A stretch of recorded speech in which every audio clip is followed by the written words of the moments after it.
If I lose, I'll go home. Look at what has happened to our democracy.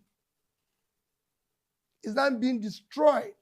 And it's being destroyed by those who yesterday were victims of the same similar thing that were shouting to the wall,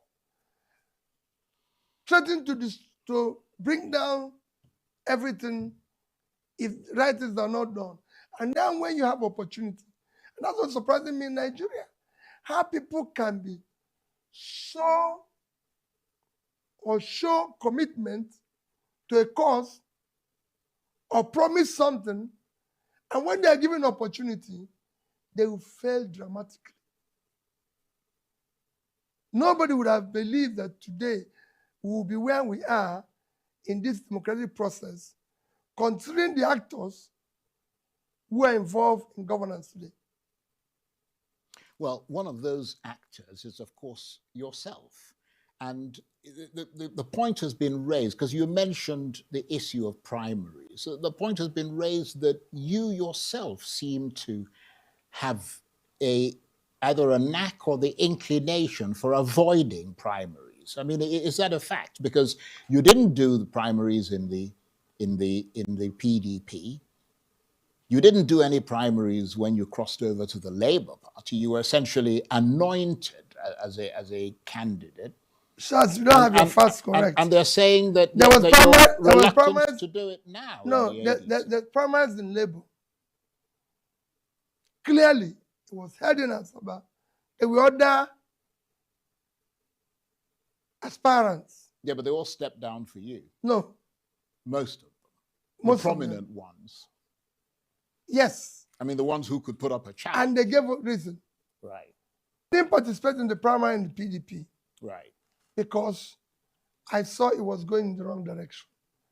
Charles, when you are in a system where people don't play by the rules and you believe in the rules, the only way to do decently is to leave. Right.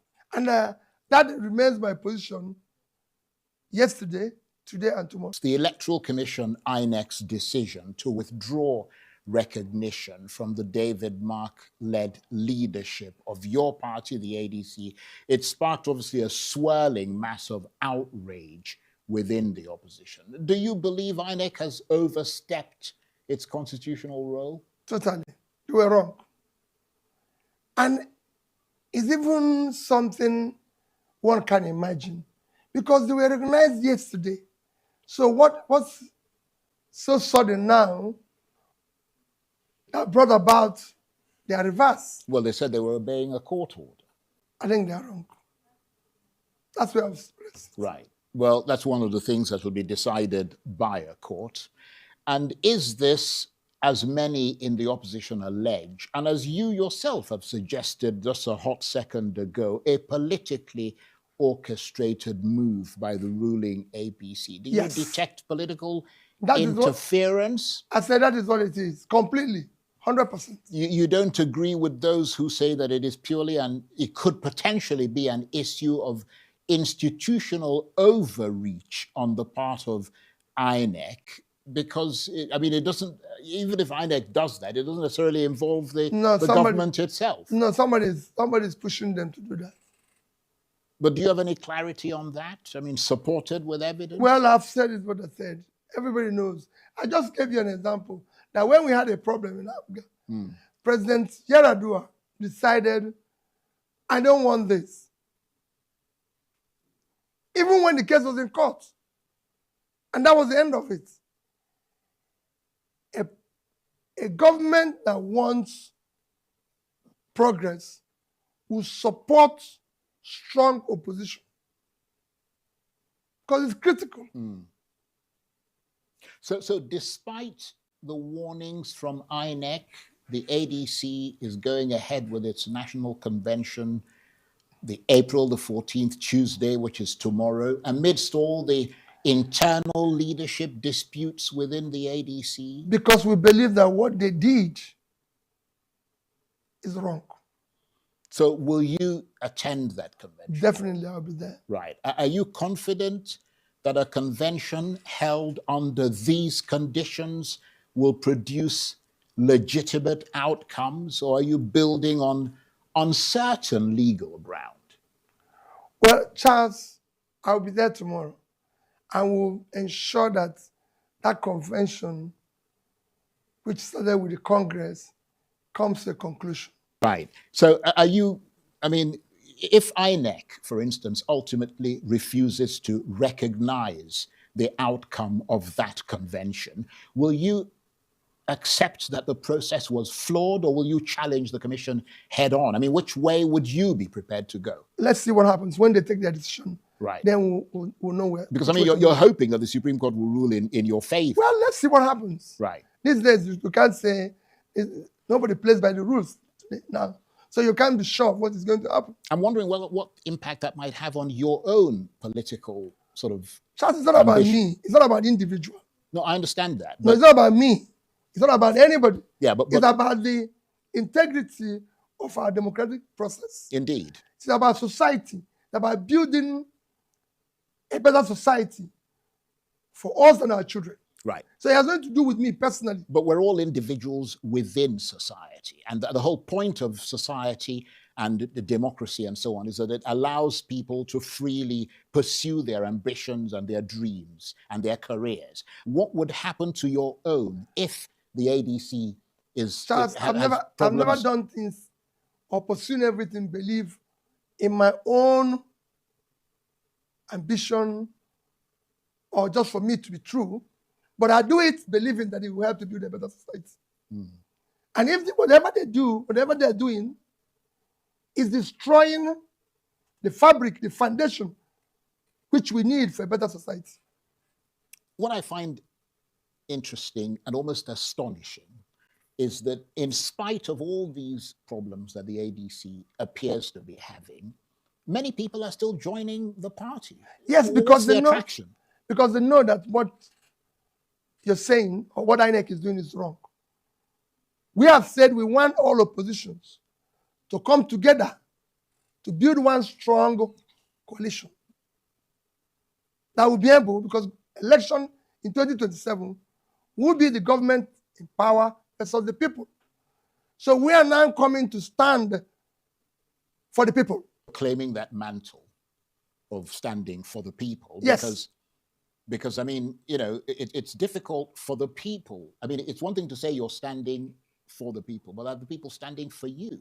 Because if you can't settle problems within your own party, it's going to be difficult to convince people to align themselves with you. Charles, the problem within ADC or other political parties are problems instigated, supervised, and controlled from external forces, which is government, deliberately to destroy them, investing heavily in it.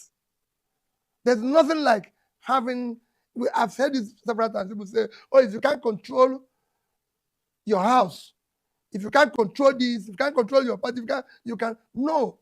When those problems are externally instigated, supervised, and controlled, essentially in a transitional country like Nigeria, where you know that everybody can be bought over or paid. Except you? Well, I would say except me.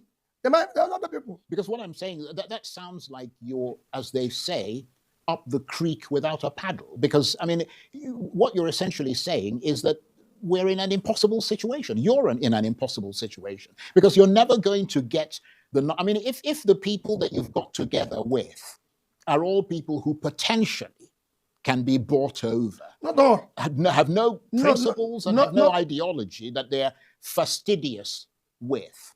I mean, it just sounds like you're fighting a losing battle. No, Charles, that's what we are. That is exactly what I'm fighting. And there's a number of people with me who are fighting the same cause. We must dismantle this criminality that exists today. But how are you doing that? Because I mentioned earlier about this issue of primaries. Let me return to something related to that as well, because you yourself have moved across parties, from the PDP to the Labour Party, and now you're aligning with the ADC. Why should Nigerians trust your long-term commitment when it appears you leave parties rather than stay to fix the problems within them? Let me even tell you, you're even wrong. I moved from ABGA Yes, you moved from ABGA to to the PDP. PDP, then Labour. I moved from ABGA to the PDP because I had what I can call disagreement or issues with my successor, the governor who came after me. And now I allow it to become toxic and become destructive to its governance of the state. I moved out. In PDP, I said it before, people were not playing by the rules. It was transactional. I cannot be part of transactional primary. I cannot be paying people to go and serve them. And yet the same So people, I moved. the same people that Well, you were I with, moved right? to Labour. And of course, like I said, government came into the same system, which is very clear. You just said about INEC said they're being court order. We got in Labour Party, Supreme Court decided a case in April.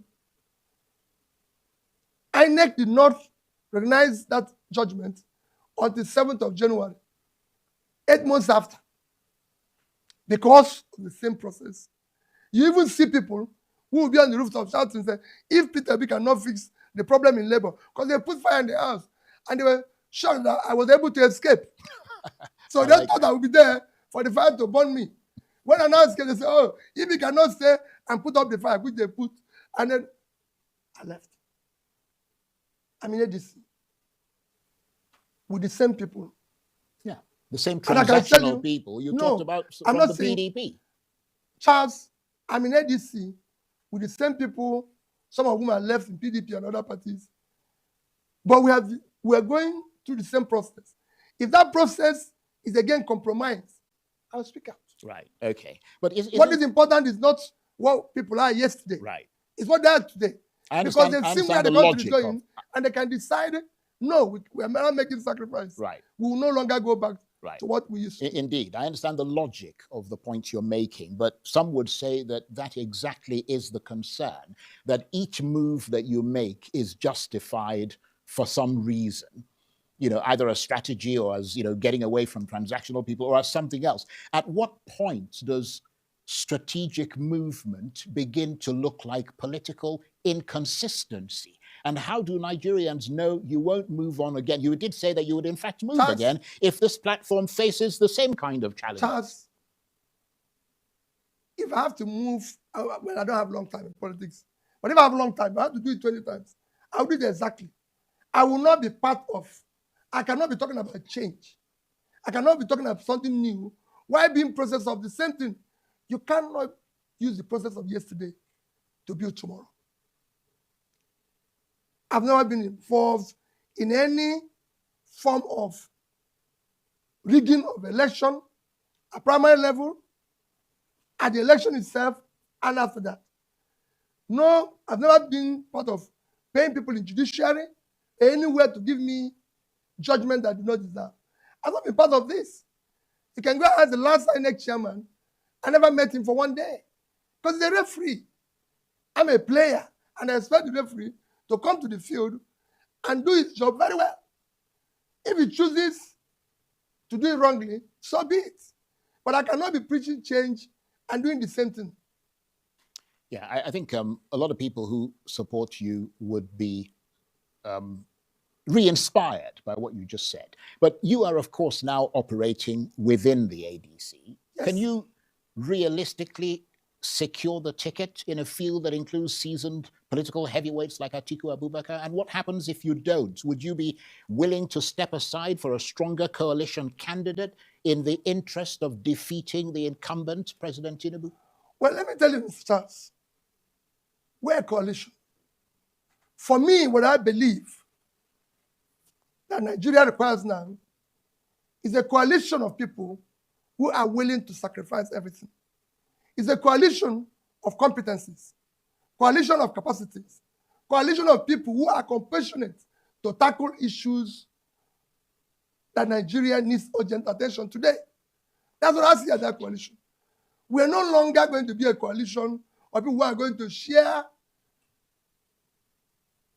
democracy dividend or transnational coalition because there's nothing to share any longer. Whatever we are sharing, the country is finished. We need to now be a coalition of people who are going to sacrifice everything to build tomorrow. And if that is the case, it will be easy. It is done in several countries of the world where coalition came together and brought somebody to be part, to lead it. Example is in Indonesia. When Joko Widodo was chosen to be a presidential candidate, he was not chosen by his party. He was chosen by a coalition of parties that came together and said, this is our candidate. And because of it, other smaller parties joined in that coalition because they believe he will do the work. Where we are now in Nigeria, it's time to hire qualified, competent person. Our recruitment process for 2027 must be different from what it used to be. Right. We must then get somebody who is committed to a future and a better Nigeria. And do you see any person who is like that beyond yourself? Well, like I said, we have a party now. I'm sure the party people will come together and decide. There might be somebody better. Right. There might not be. But whatever there is the choice, it must be based on empirical, verifiable evidence that this person is better than Charles. So why should I be doing this program when we have a better person? Well, it'll be interesting to see how that works out. And it'll be interesting to see whether a lot of the other people think the way that you do. You had a recent meeting with Rabiu Kwankwaso, the former governor of Kano State. It sparked talk of a northern alliance with you. Is that the beginning of a political merger, or is it just optics? It's still a part of the alliance, part of the coalition. Charles, one of the things that is affecting us today in this country is lack of unity. We need now to be united. We have to now ensure that religion, tribe does not exist in building this future we want.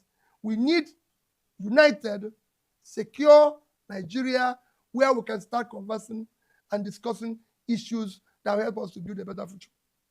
Indeed, but going along that line and being brutally practical, some have suggested that you simply can't win the North unless people like Nasir El-Rufai, in addition to the likes of Rabiu Kwankwaso, come on board and convince the Muslim North to not only look to the South for a president in 2027, but specifically to the Southeast and to you. They say that unless people like El-Rufai and Kwankwaso not only back you, but convince the North to do the same, you might as well forget it. What is your reaction to that? Well, my reaction is that I work with them so they can do that. But I can tell you, Charles, you can take it in this studio, nobody will build or do what I intend to do in the North. I'll change the North. Our greatest asset is in the North. Tell us more. Our greatest asset as a country is in the North. The vast uncultivated land is our future. We can make more money as a country from agriculture than we make from oil. And that we have to start doing immediately. If we want to secure the North today, we need to start investing in those critical areas, agriculture, start pulling people out of poverty, investing in education, investing in health. And that we can do. I've seen it country after country that I've been able to study. Just, I have taken time, if I can say it, more than any other person contesting, to visit different countries to see firsthand what they're doing. And I could see it in the North. I could see that future. I could feel it. Yeah, but obviously you can't do any of that without, first of all, securing That's the it. North. That's what I'm saying. Of course, it is, when you talk about securing the North, it's just like securing all over Nigeria. When it comes to issue of security, Charles, we've reached a stage where we have to be very, very decisive. No longer issue of negotiation or anything.